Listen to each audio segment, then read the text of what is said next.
I think we're becoming stronger in awareness. I do think we are. I think the problem is there's a flood of information out there, and a lot of it's wrong. So I see lots of information on LinkedIn, and I think actually there's no research backing for that. Can you give us some ideas? So come to mind. So I'm not a big fan of mindfulness. So for me, mindfulness is I should have that all the time. I should be mindful of where I am in my space, in my work, and whatever I'm doing, even if I'm busy. It's back to that core. I'm aware of myself in this moment in time. And I think there's a lot of information out there. I see people talking about using mindfulness with issues that are really quite severe. And actually, it's not enough. Actually, those people need to be seeking professional help. Sometimes even psychiatric help. So it concerns me that there's all this kind of mindfulness will cure everything. Mindfulness, I think, when you've done your deeper level work, I think is incredibly powerful. And, the research does show that. So I guess for me, my concern is that you've got a lot of people who are not qualified. I mean, coaching in itself is a case in point. There is no legal need to have any qualification as a coach. You could just become a coach. You can just become a coach. I mean, you could literally call yourself a coach today and set up. Hey, yo! It's the LifeShot podcast. Change your world and change the world.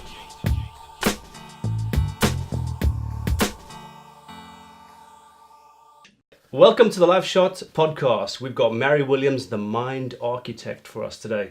Mary is an ACC ICF accredited coach who also offers mentoring and supervision in Cambridge, UK and globally. And she speaks regularly on BBC Radio and holds talks and workshops. Mary, welcome to LifeShot. Thank you very much. Thank you for having me. Thanks for having us in your place of healing. It is. Yeah, so I was interested to come across you some months ago. How long ago? Well, probably 2 months ago, roughly. Yeah. And I'm interested in the things that you do for people and for the different types of people that you work with. So I was reading your blog on your website, and why your brain is like a computer and anxiety or anything else really isn't your fault. That's your title. So you say that our unconscious runs 90% of our lives. And you also say that the unconscious can be trained. Yeah. Or taught. And anxiety is not something that you have to put up with. Mm-hmm. Can you talk to our listeners about that today? So I think the issue is that what happens is as we grow up, very much like computers, we kind of come out of the box fresh and new and covered in cling film. But like computers, we develop glitches and coding errors. And actually it's possible through a variety of techniques to actually go back and correct those coding errors and glitches. If you think about the brain always having a positive intention for you, what it does is creates behaviours that it believes will kind of save you or rescue you from a negative experience. So let's say, for example, when you're at school, if you stand up and give a presentation and the children laugh at you or the teacher makes a terrible comment, your brain might create a behaviour of I'm never going to stand up in front of class again to save you from that experience. And that might really hinder you in your job later on, but your brain still thinks it's actually protecting you. So it's never your fault because it's that 90% unconscious creating that behaviour. But its intention is always to protect you. So what I do with clients is I might take them back to that event and actually rewrite that event so the brain doesn't feel it needs to have that protective behaviour anymore. So in that way, you're kind of rewriting the code or the original memory that might trigger that behaviour. Sounds a bit like a computer code that you can just fix, like a bug in the system. Yeah, I think a bug in the system is actually a really good way of describing it, because I think very much it is like that, because it's not whole experiences that cause us problems. It'll be a snapshot experience. So you might be in a traumatic experience for years, but actually there might be just one or two parts of that have actually caused you the issue. So if you can go back and sort out those parts, effectively it kind of flattens out that code and the computer runs better. So more from an abstract point of view, you say that our brain does that and we don't have to put up with it. There's almost a distinction between our brain and ourselves, as it were. Do you see it like that, where there's different parts to us as a human? Yes, I do. So I think there's your kind of 10% conscious brain, which is us sitting here thinking, I'd like to be not angry or I'd like to be not anxious or whatever it is. And then you have this bit which is just running this kind of behaviour patterns all the time.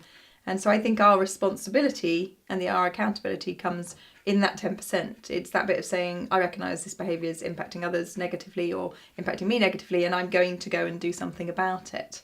Whether you can do that yourself or need help, what you're actually doing is then working with that 90%. So I kind of see them almost like two different parts of us.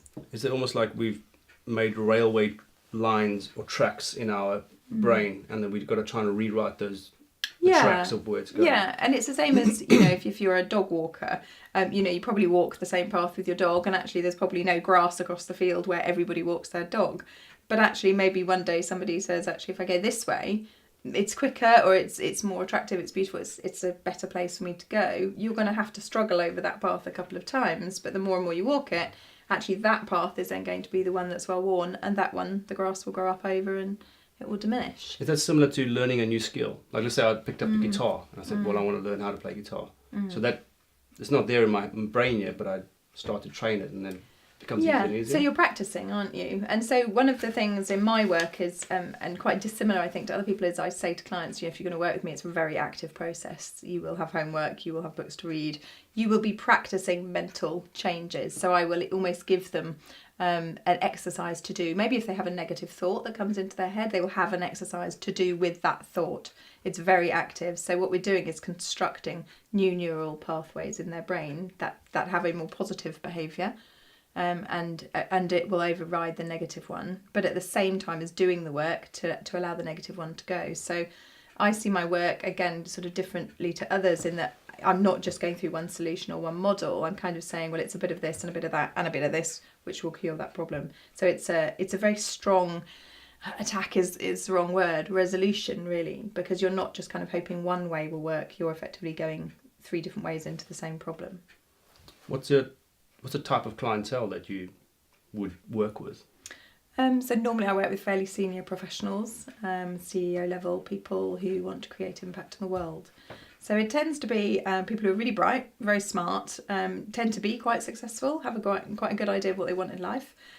Some of them have lost a bit of direction, but they kind of have an inkling something in their life isn't working as well as it could be.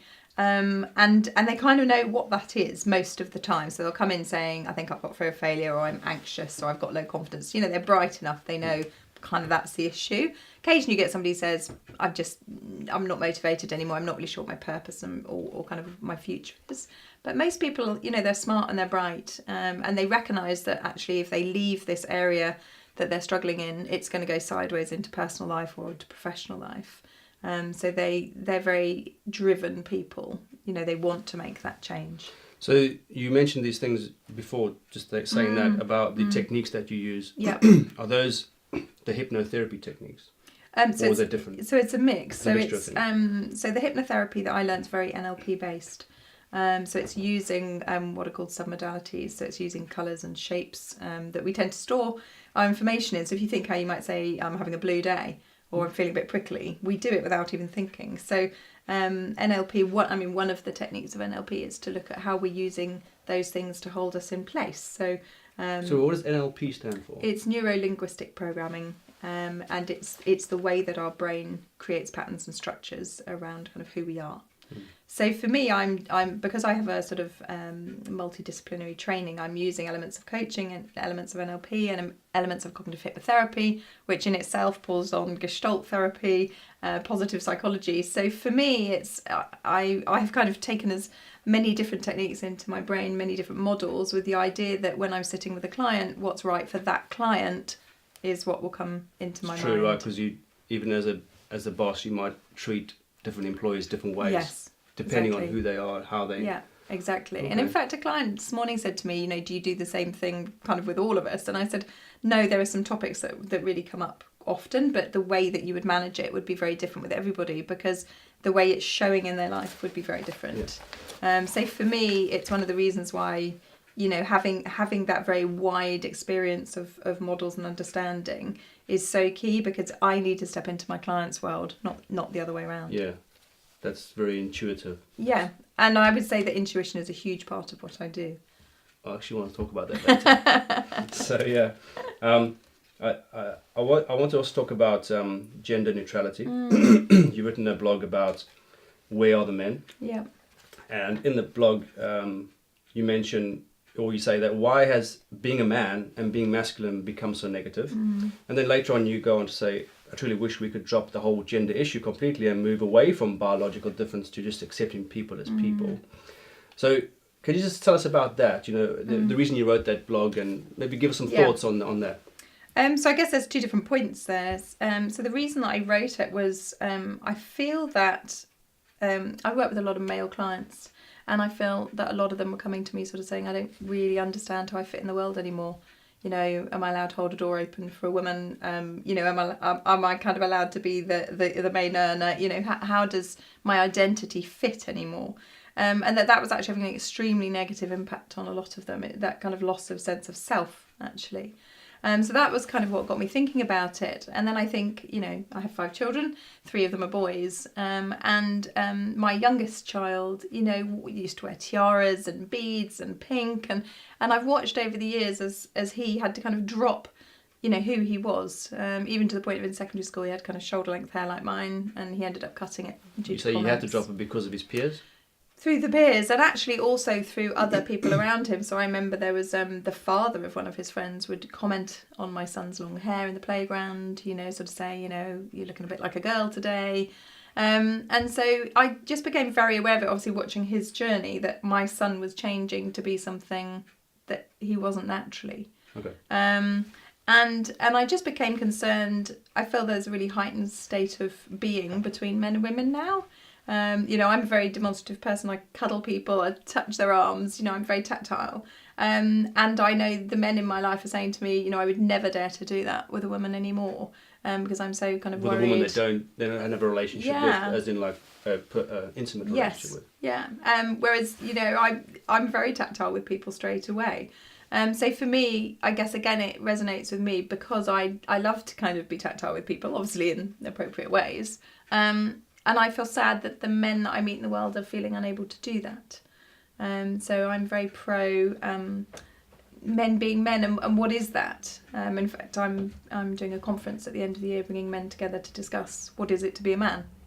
And that's why, because I just see there's a need for it. And it's quite interesting. I've had a backlash about that from women, and managing that. But for me, you know, we all need to be equal in the world, and actually it's been proven that when women equalise up with men, actually everybody is happier. So from my point of view, we can focus on bringing women up, which we do need to do, absolutely. I, you know, support feminism, but actually we need men to feel relaxed and calm with us coming up, because they need to help us. So it's not about dragging one down to meet the other level. Exactly. It's about men, stay, you know, be a man. Yes. Be where you are, woman. Yeah. And I think that the issue is that for many men, they believe that the word feminism is very much about females. Yeah. And it's not. If you look at the two definitions, it says equality. That's what it literally says. And that's kind of one of my missions this year, is to get that message out there, is, you know, actually I have male friends who say I am a feminist. And what they're saying is I want equality.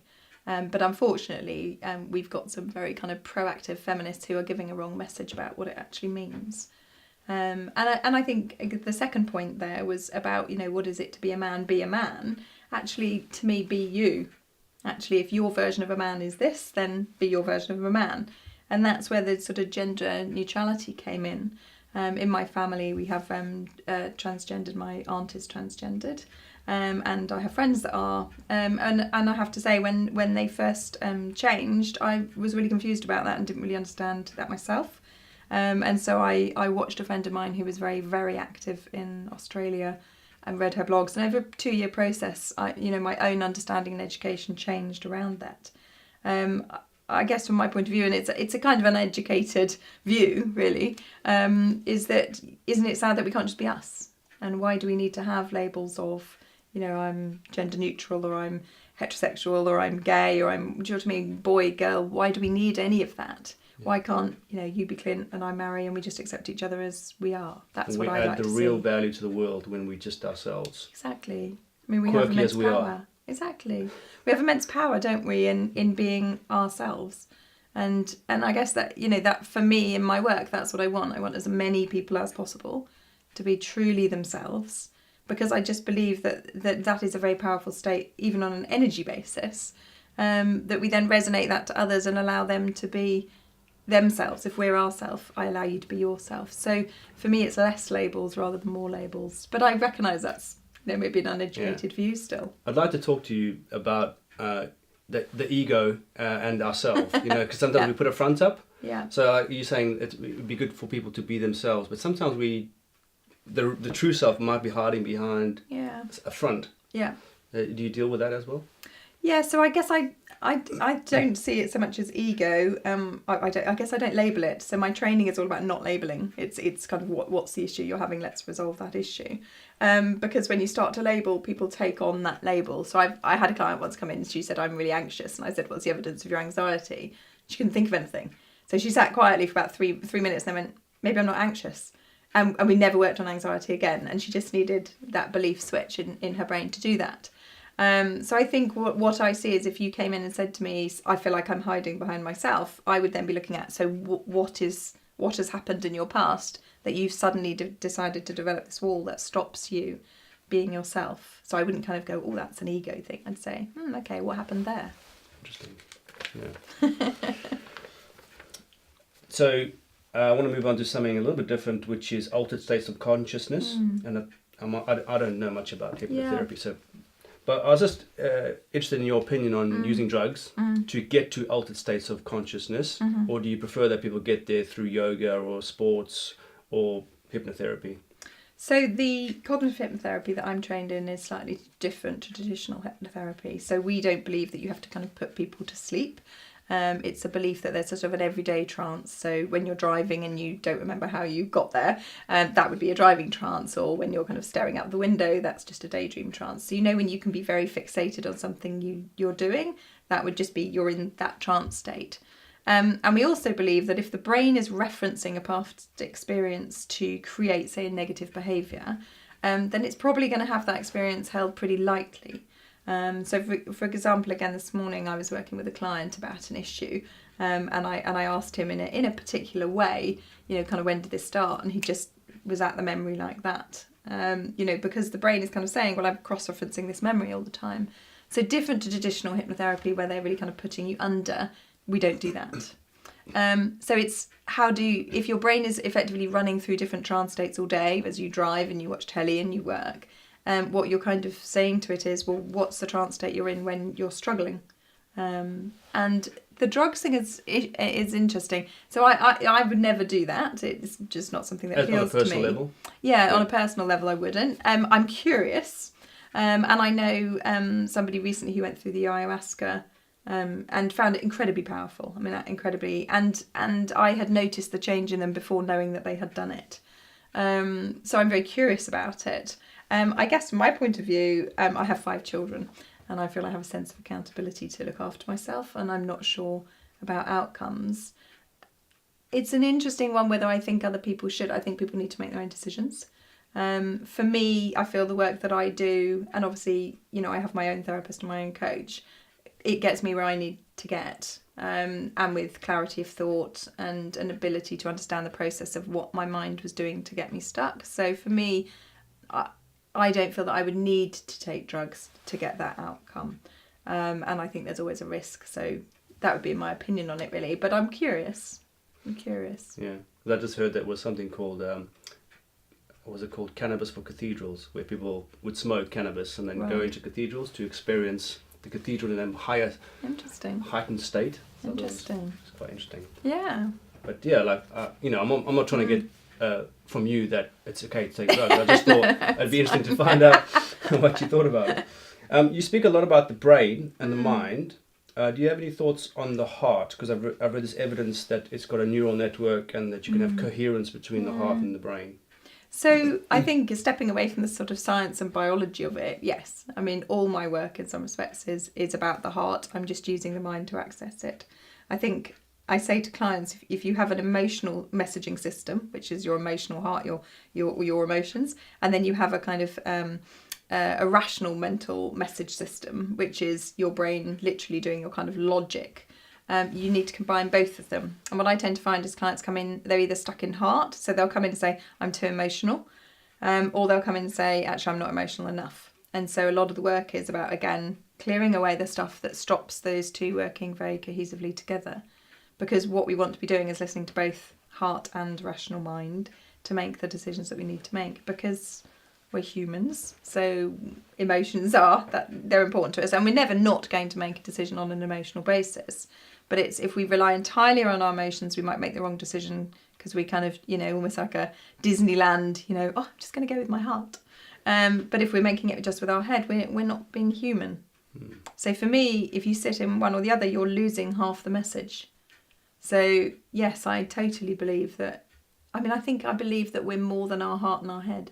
I believe that we resonate with everything that we take in, all of our senses. So you can't just have heart or head either. So on emotions, is this the heart, the seat of our emotions, or do emotions exist in other places in the body? I don't know. Yeah. I don't know. I think our body's incredibly good at picking up emotions. Very good. And I think your physiology is how those emotions get expressed. Again, I know I've worked with clients who've said that their personal trainers have noticed, they're more flexible after sessions.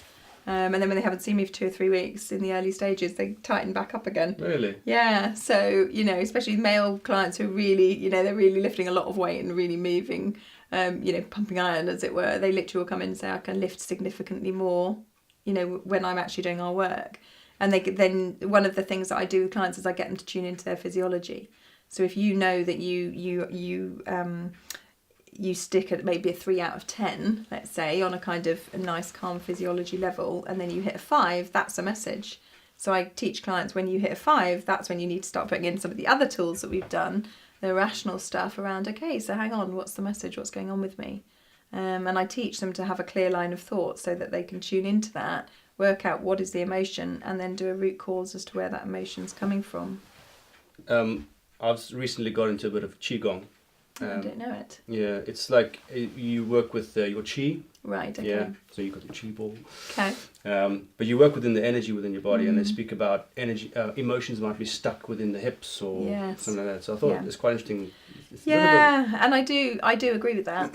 I do think we carry our stuff in our body. And one of the things, actually, one of the lovely parts of my job is often when people come in, they will be quite hunched over and very frowning, and it's there in their physiology. And then at the end, you'll notice they're literally sitting up straight. And often I'll call their attention to that and say, do you notice this difference in you? That your whole physiology has changed. So I would totally agree with that. Amazing. So, which leads me on to, do you cross over into the spiritual aspects about being in with your clients, or is it bit more corporate and... Well, I'm going to bounce that back to you. So how would you define spirituality? It's a good question. Because what is the spirit, right? And I think there's probably the soul. Is probably how I would define the spirit. So it's that you that you speak to. And when I first asked you about the brain, and you don't have to accept that. Yeah. I think the you is the spirit. Yeah. What do you think? So I would kind of agree with you, actually. So I'm not religious, but I'm very spiritual. I believe that human beings have a connection. I think we're very energy based, and I think that we actually collectively have an energy and a spirituality about us. And again, it's one of the reasons that I do what I do, is I think if I get enough people in a great mental state, they'll kind of almost connect their energy around the planet and look after the planet and look after humanity. So that's one of my core drivers, actually, is to build that. I think, again, it's bringing all of that into every session with a client. So actually, how connected are you to the planet? How connected are you to other human beings? How connected are you to yourself? So absolutely, that comes into my work. And I think that we, in this sort of very busy business professional world that we're kind of in at the moment, this space that we're in, we've lost a bit of that connection. And I think it is up to people like us to help other people notice that and bring it back. So I would absolutely say I work with the kind of spiritual side of people as well. And actually I work with a lot of people who have deep religious faith. And for me it's another manifestation of what I believe in. So we work very well with that, even though that might not be my faith. Yeah. So was it Robert Kiyosaki, the Rich Dad Poor Dad author? He reckons that his work is spiritual. So it's quite interesting because he brings the spiritual aspect into his business. life. And I think that's what you were saying, right? Where we've kind of lost it a little bit. Yes, I think we have. And I think it's, I see people who are really rich, really successful, life looks, it's the textbook Disney life, and they're miserable. And they're miserable because they're not connected to themselves. They're not genuinely connected to others. They're not genuinely connected to their purpose. So it's sort of doing work where you might be saying, your business is great. That's your business. Like, what's the you bit? Like you say, what is that internal you bit? What does that bit want? It might want to be in the garden. It might want to be helping other people. Like, what's the bit that you need? And I remember actually a couple of years ago, I had, again, a very wealthy man come. And he just said, I've just sort of lost all motivation and I've always been incredibly driven. And I did a values exercise that I do with him where you tune into the unconscious, not only sort of, here's my list of 10 values, but actually why, and we pull them all apart. And we came out at the end that he wanted to leave sort of learning and legacy for the world. And I said, okay, so where is that in your life? And he just went, it's not in my life. And within 2 weeks, he'd then been able to go out and change that and bring that in. And the motivation then came back up. So I think if you don't look after the soul, and I would agree with you, there's a strong sense of soul in there. If you don't look after that, it doesn't matter what you're doing around the outside of it. You're not going to be happy. Kind of lose yourself. You lose yourself. Yeah. Because you keep feeding your business, but you never feed Absolutely. yourself. And there's an exercise I do with clients where I get them to mood board themselves. If they don't have... Some people sit here and there is just no them. They just don't have it. Which sounds terrifying, but I would say to them it's all very exciting because actually you get to go and explore and find yourself. I had a look on your site just yesterday and I saw that you're about to release a book. Well, I'm not sure when it's coming out. The Fulfilled Leader, Becoming the Person You Want to Be. What's the main theme and message that you want to convey with this book that you're bringing out? So the book is something I'm hoping that really anybody could pick up, and it would talk about the things that we're talking about and my model of working, helping people to understand themselves, helping them understand how they've created these behaviours that's stopping them, hopefully through that understanding actually helping them move forward. So the main idea for it is, it's back to what I was saying earlier around leadership, and I mean leadership even within your own life. Actually, if we have people out there who feel great about themselves, they will spread that. So for me, it's almost sort of my mission to get as many books out to people so they can read it, feel much better about themselves, and if they can't do that on their own, to reach out and get help, whether through me or anyone else. But it's meant to be almost sort of, I hope people read it and have epiphanies, and also that they lose guilt, because I think a lot of people go through life punishing themselves for being a certain way. So if you have your 10% brain saying, you're stupid worrying about what people think of you, or you're stupid feeling that you're not confident, or do you know what I mean? That's your 10%. But if your 90% is running that other behaviour that it thinks is protecting you, it's not going to change. So people live in this 10% with lots of guilt, lots of self-criticism and punishment, which actually makes it all worse, because then they're continually creating worse behaviours. So my idea is, if they understand that, then actually this stuff in the 90% will start to shift, and they can drop the guilt. And it's not your fault, but it is your responsibility to do something about it. So I'm hoping that the book will be a vehicle that people will pick up, recognise themselves in it. It would give them some learning and teaching and change. I mean, there's exercises in Practical it to do. Steps. Yeah. So it's a mix between the kind of the understanding of the neuroscience of this is how the brain works. It's a look at your mindset, look at your behaviours, but it's also, and how has your past impacted you. And then I use case studies in it of people who've had fear of failure, things like that. So people can then actually see, this is how this actually works. So I'm really hoping it's a book that people will pick up and leave that book a changed person. That's what I'd like. Would there be, like you mentioned, there are some things you'd have to probably practice while reading the book? Yeah, so the idea is, I've put in it lots of tips and tools of things that I teach clients. And like I said, when I work with clients, it's an active process. There's homework, there's other things to read, there's very conscious experiments to do with your brain. And the book is the same. If you, I say to clients when they start, if you kind of do everything I tell you to do, you'll move quickly, because your brain actually wants to change. The brain likes change. So you spoke about guilt. Is it important to forgive ourselves? And how do we do that? Do we also have to forgive each other verbally sometimes, or? Yeah, I think so. For me, I think guilt is, if you've done something wrong and you genuinely think you have, apologise. I think sorry is an immense gift. I used to work with parents and say to them, sorry is a big gift you can give your children. But I think that, yes, so I think that you should forgive yourself, but you should also forgive the other people. And not in a, I know some people, you know, and it sounds terrible, you know, their children are murdered and they say, I forgive them. I'm not sure that I could do that. But I know a lot of people say, I don't want to blame my parents for everything, yet actually the damage that has been done was done by my parents. But my belief is that we're all out there doing the best that we can with the internal resources that we have. So if we can just say your parents were doing the best that they can, it might not have been good enough for you, but they were doing the best they can. It releases your guilt from it being your issue, but also your guilt about blaming others.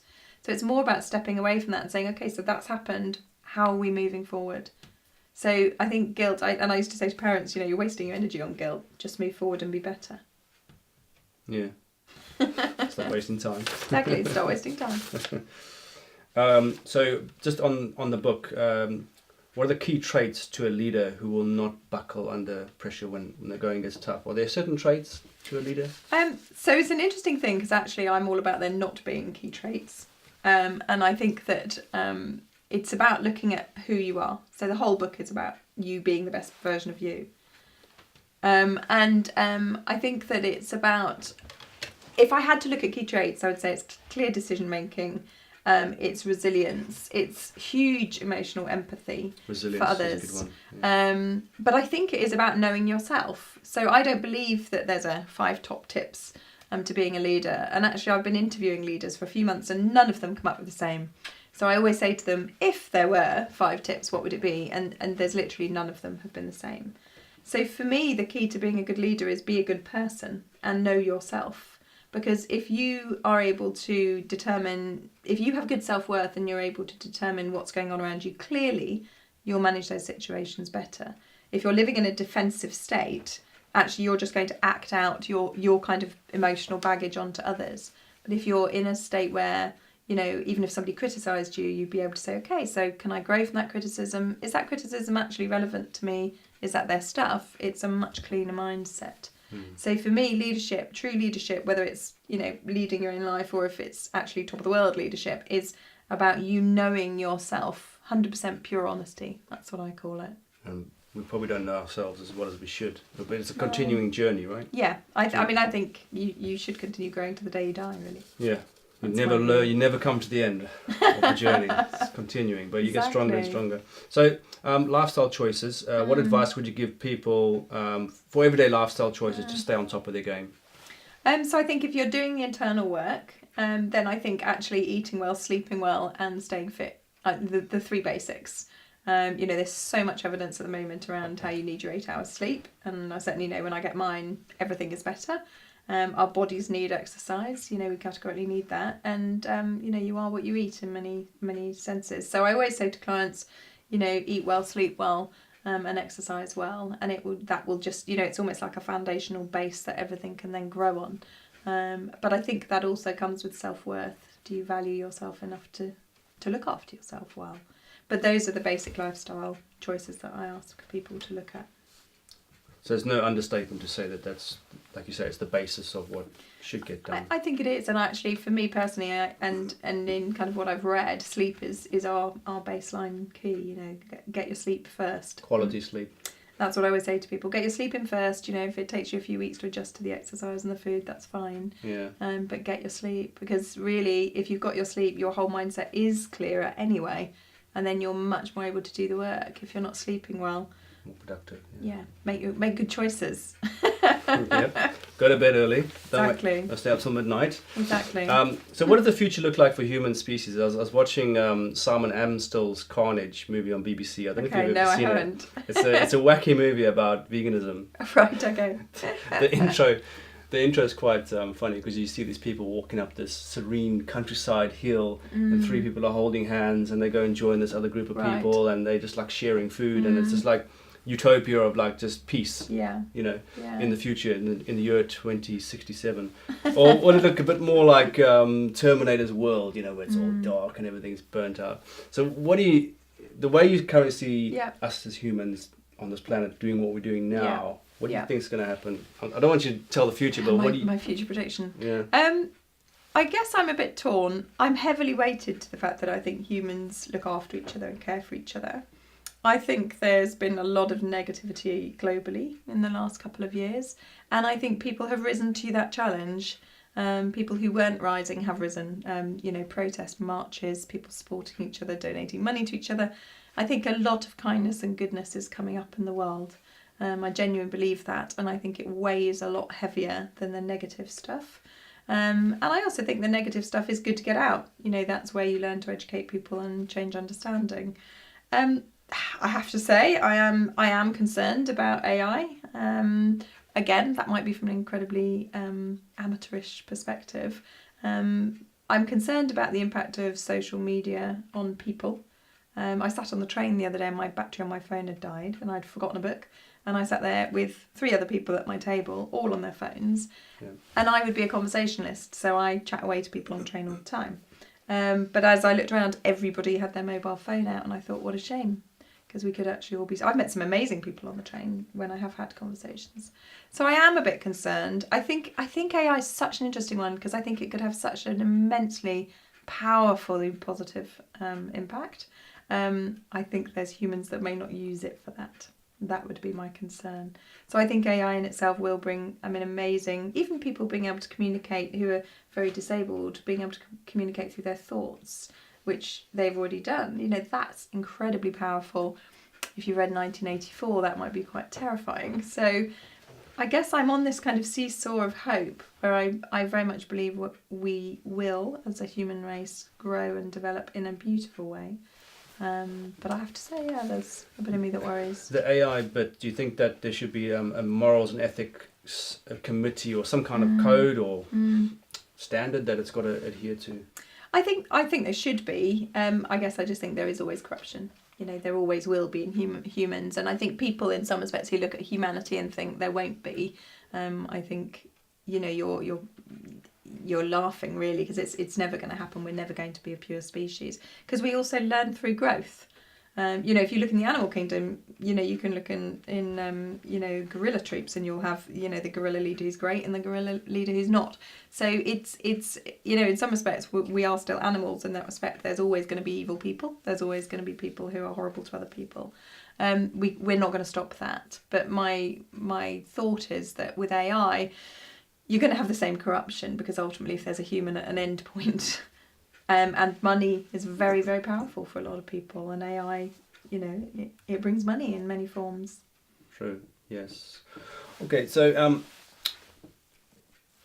that actually leads on to the increase of awareness, or at least there's a lot of content out there now about how to become more aware in your current situation. Yeah. Stop thinking about everything else, become aware right now. I'm sure that's probably what you might teach as well. Mm-hmm. So are humans or people becoming stronger in mind by doing those type of practices, do you think? I think we're becoming stronger in awareness. I do think we are. I think the problem is there's a flood of information out there, and a lot of it's wrong. So I see lots of information on LinkedIn, and I think actually there's no research backing for that. Can you give us some ideas? Does something come to mind? Well, and this is a personal belief. So I mean, so it's an interesting one because there is actually backing for it. So I'm not a big fan of mindfulness. I'm quite a busy person. And I don't mean busy in I've got lots to do. I just mean I'm quite an active person. So for me, mindfulness is, I should have that all the time. I should be mindful of where I am in my space, in my work, and whatever I'm doing, even if I'm busy. It's back to that core. I'm aware of myself in this moment in time. And I think there's a lot of information out there. I see people talking about using mindfulness with issues that are really quite severe. And actually, it's not enough. Actually, those people need to be seeking professional help. Sometimes even psychiatric help. So it concerns me that there's all this kind of mindfulness will cure everything. Mindfulness, I think, when you've done your deeper level work, I think is incredibly powerful. And, the research does show that. So I guess for me, my concern is that you've got a lot of people who are not qualified. I mean, coaching in itself is a case in point. There is no legal need to have any qualification as a coach. You could just become a coach. You could just become a coach. I mean, you could literally call yourself a coach today and set up So for me, I'm very pro qualifications, and it's not that I think people need qualifications, it's that I think there's very few people who don't. And actually we need to have, as you said, a kind of basis of moral standard. So you got 5 kids. Yes. Crazy. Yep. Totally agree. I got 4 and I'm like, oh, wow. So I'm not going to lie, it's flipping hard work. Yeah. Especially for my wife, as she has them more often than what I do. And keeping it together is no easy thing. So how did you manage to keep it sane through those years of the younger kids? I don't think I did. I don't think I did keep it sane. I think I got to 5 children in many respects through the damage of my childhood, actually. So I came out of a really dysfunctional childhood, and I had what I call narrative stories, so kind of meanings in me that were sort of I couldn't ever be alone, and that I had very low self-worth. And so that meant I tried to almost kind of create a Disney life very quickly. So, I had my first child at 17. So, she's nearly 30 now. And creating families. But I think for me, what I did was through that time, I was very aware there was damage. So I've always worked on that, hence being in a great place now. So I think I was actually quite depressed when I had my first 3 children who are now in their 20s. And I look back and reflect on that I probably wasn't sane in that respect at all. But I always got up every day trying to do the best that I could. And that led me into the parent work that I did later on as a parent coach, was that understanding that as parents, no one trains us. You're going to mess up, and actually how do we effectively make that mess up less damaging for our children, which is why sorry is an incredible gift. So did I stay sane through it? No, and I don't think I do. But there's always hope that if you do go insane, you can... I can sort myself out. Yeah. I mean, I was actually talking to a client the other day, and I said to her, I've worked as a parent coach, I've worked in schools, I know all of this stuff about the brain, etc. And I'll still have the odd shouting match with my child. I'll still say the wrong thing. It is about learning how do you manage that situation when you've done it, and not expecting yourself to be perfect. I know there's stuff that my kids will probably have to go to a therapist and sort out. But as long as I'm aware of that and able to say to them, I support you doing that, I recognise in doing my best it's probably not always been good enough. That's for me that honesty piece about admitting that. And that's what I think parents don't want to do. When I used to work with parents, they'd say, why should I say sorry for my child? Surely that's not good. It's a really good thing. So for me, again, be human. Is that showing vulnerability to your child? And I think good modelling, because don't you want your child to grow up and be able to apologise to their children and to colleagues around them? So I always say to parents, imagine if you modelled a perfect parent. How much damage would that do to your child? Because then when they grow up and they're not a perfect parent, then they instantly feel like a failure. Whereas I say to my children, look at me, I am a human being, I'm going to make mistakes. Take the pieces from me that are really useful from you. Ditch the rest of it, and go on and be the person that you want to be. So I think it's go be human. Just be a human parent, be vulnerable, say sorry. My daughter and I, my 15-year-old, we had a big shouting teenage match, and I actually said to her, I'm sorry, I'm struggling at the moment. Actually, I've got these stresses on. I haven't, been sleeping well, looking after myself. So I'm modelling. It's okay to kind of recalibrate. It's okay to say sorry, and it's okay to admit, actually, I've messed up at this stage too. I just think that's so important. So important. Yeah. Mary, it's been great having you on the LifeShot. Thank you for having me. It's been great questions. Yeah, and I think I hope that the listeners really get something from this today, and especially when you spoke about. I love when you spoke about intuition, empathy, and then connecting with each other. Is there any parting words that if you were to give a message to people who are struggling out there with self-confidence, what would you say as a starting point? Should we say? I guess what I say to my clients, which is that we're all unique on this planet, and we're all us. We just should resonate us. There is no you're better than me, you're worse than me. We all have self-value, and that we're just lovely, beautiful human beings, and we should just go out and live and be our lovely, beautiful self. No one can put you down, no one can take away who you are. That's inside you. It doesn't matter what's happened to you, it doesn't matter your experiences. You are you, and you have every right to be on the planet. Is that, lastly, I won't keep you much longer, right. but lastly, it just reminds me of something about how nature is cooperative instead of competitive. And you said it's not about trying to be better than somebody else. Yeah, Would you not. agree with that? I totally agree with that, and I think there was a beautiful image actually of you may have seen it on LinkedIn of Bill Gates standing in line behind somebody waiting for a burger, and lots of people were saying, "Gosh, I can't believe he stands in line, you know, so rich, etc." And I was like, "Why wouldn't he stand in line? That person was there first." So I do genuinely believe that most humans cooperate, look after each other, care for each other, and that's the way I think most humans will continue to be. So yeah, be connected. Positive. Yeah, be connected to each other. All right. Mary, thank you very much. Thank you. All right. Thank you. For more amazing episodes and interviews, check out lifeshot.podbean.com. Thanks for listening.